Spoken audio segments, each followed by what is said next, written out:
Como é que se pode realmente ajudar os jovens e as crianças a estarem mais motivados?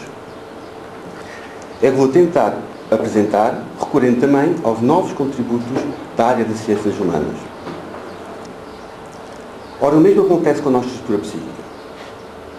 É à medida que a criança e o jovem cresce, que se desenvolve, com as experiências que vai viver no momento presente, que se deve fornecer-lhes os suportes necessários à construção de sua futura psíquica. Isto aqui, foquei aqui as necessidades de ordem fisiológicas. E da mesma ordem também temos outras necessidades que são necessidades de ordem psicológicas, estas. E estas são, mais uma vez, mais difíceis de palpar porque não são assim óbvias, tão palpáveis como as necessidades físicas, mas também existem. E quando elas não estão satisfeitas numa criança e num jovem, elas mantêm-se e intensificam-se também. Uma das necessidades que aqui apresentar é a necessidade que o jovem e a criança têm de sentir que existe através do olhar e da atenção dos pais. A criança necessita que os pais, ou adultos em geral, com quem a criança tem uma relação afetiva, dê atenção, para ela poder falar das suas frustrações, das suas queixas, dos seus mal-estares. O adulto tem que mostrar interesse ao mundo dela. Portanto, imaginemos uma situação A, entre que o pai está perante o computador a trabalhar e a sua criança, ou o jovem, chega ao pé dele porque o seu animalzinho de estimação morreu. O pai está a trabalhar, a criança chega ao pé dele, diz: papá, papá, toda triste, toda preocupada, o meu animalzinho morreu. Papá diz: deixa lá, apenas o animal. O pai continua a trabalhar com toda a força. E a criança começa a chorar. O pai diz-lhe: deixa lá, depois o papá compra-te outra.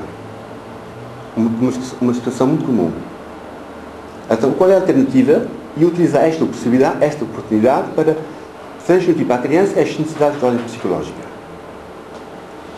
E aqui vou correr a um esquema para tentar perceber em que é que isso consiste. As necessidades dos nossos desejos desencadeiam um conjunto de emoções e sentimentos que têm o seu próprio processo. E como todos os processos têm um princípio, um meio e um fim, com suas próprias fases.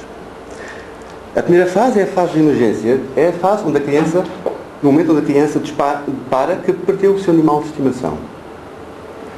E vou aqui pegar outro exemplo nesta necessidade de ordem psicológica, que tem mais a ver com o desejo. Porque a criança pode desejar todos os brinquedos do mundo, mas não tem necessidade de todos eles.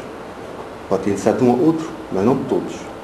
Mas ela tem necessidade de ser compreendida no seu desejo. Deixar de falar sobre a vontade que ela tem de ter aquele brinquedo. Sim, isso faz. Agora aqui vou apresentar outra necessidade de ordem psicológica também, que quando não são satisfeitas, a criança procura-se de um modo ou outro com comportamentos muitas vezes inadequados. É a liberdade de escolha. Em vez de obrigar, de impor as coisas à criança e ao jovem, é muito mais conveniente propor alternativas que sejam ao seu alcance, mas que se enquadram no objetivo pretendido. O que é que quer dizer com isto? Vou dar mais uma vez um exemplo A e B. Como é que ela pode se valorizar a si própria de forma positiva? Não. Então acaba para a criança não estar a desenvolver na criança nem autoestima, nem autoconfiança. A criança que vive este tipo de experiências de maneira recorrente e persistente acaba para não ter nem autoestima nem autoconfiança. Porque a autoestima não é algo que se vai comprar numa farmácia, uma pílula, toma calha, ou vou tomar uma pílula, agora vou ter autoestima. Não. A autoestima é algo que se conquista através das experiências que a criança vai fazendo no momento. Podemos ajudá-la a ter autoestima ou não. E deste modo não estamos a ajudar de maneira alguma a criança a desenvolver a sua autoestima. Drasticamente angustante para os jovens. Ela vai tanto controlar que ela vai ter o quê? Vai ter-se consoante a bagagem genética da criança e consoante também as relações que tem tido até agora, ela vai não ter vontade para nada. Pode ser uma criança que vai ter sintomas de preguiça ou então de falta de atenção.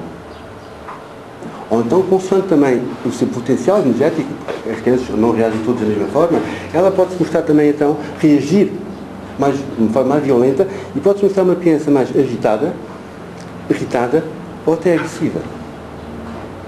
E são sintomas que encontramos muito nas escolas.